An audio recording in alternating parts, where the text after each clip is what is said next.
మెదక్ చోరీ కేసులో కోర్టుకు వెళ్లిన వినాయకుడు. గత నెల 27న చోరీకి గురైన వినాయక విగ్రహం చోరీ కేసును ఛేదించిన పోలీసులు. మత్తులో వినాయక విగ్రహాన్ని ఎత్తుకెళ్లిన గంజాయి బ్యాచ్. 4 నిందితులపై గతంలో కేసులు ఉన్నట్లు గుర్తింపు. షాపు ఓనర్ ఫిర్యాదుతో కేసు నమోదు చేసి నిందితులను అరెస్టు చేసిన పోలీసులు. నిందితులను రిమాండ్కి తరలించి ట్రాలీ ఆటో వినాయక విగ్రహాన్ని కోర్టుకు తరలింపు. మీడియా సమావేశంలో వివరాలు వెల్లడించిన మెదక్ జిల్లా ఏఎస్పీ మహేందర్.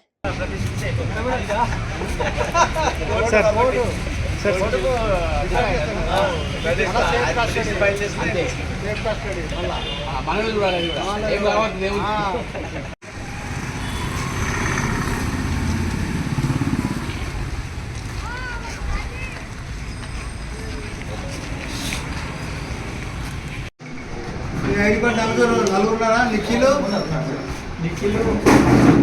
శంకర్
ఫిర్యాదు మేరకు Medak town inspector T Mahesh FIR case నమోదు చేసిండు. Crime number 321/25 under section 305 class 5లో 305 బిఎన్ఎస్లో కేసు నమోదు చేసిండు.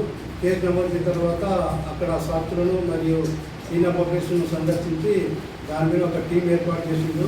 ఎస్ఐ అమరు మరియు పీసీస్ నిఖిల్, నర్సింహుడు, మల్లేష్, శంకర్ ఇలా ఏర్పాటు చేసిండు. ఆ తర్వాత 30వ తారీఖు నుంచి ఈ యొక్క సీసీ కెమెరాల ద్వారా రికవరీ చెప్పి వెరిఫై చేసుకుంటూ పోతే ఆ సీసీ కెమెరాల ద్వారా ఈ కేసును గుర్తించడం జరిగింది. ఆ సీసీ కెమెరాల ద్వారా నేరస్తులను పట్టుకునడం జరిగింది. ఈరోజు ఉదయం తెల్లవారుజామున ఇక్కడ హైదరాబాద్లో దేశంలో అయితే అక్కడ పట్టుకోవడం జరిగింది. నలుగురు అదుపులోకి తీసుకోవడం జరిగింది. నలుగురు దీంట్లో మెయిన్ ఏమన్నా వచ్చేసి. Hi everybody, this is Kiriti Damaraju. Like, share and subscribe to Saira TV.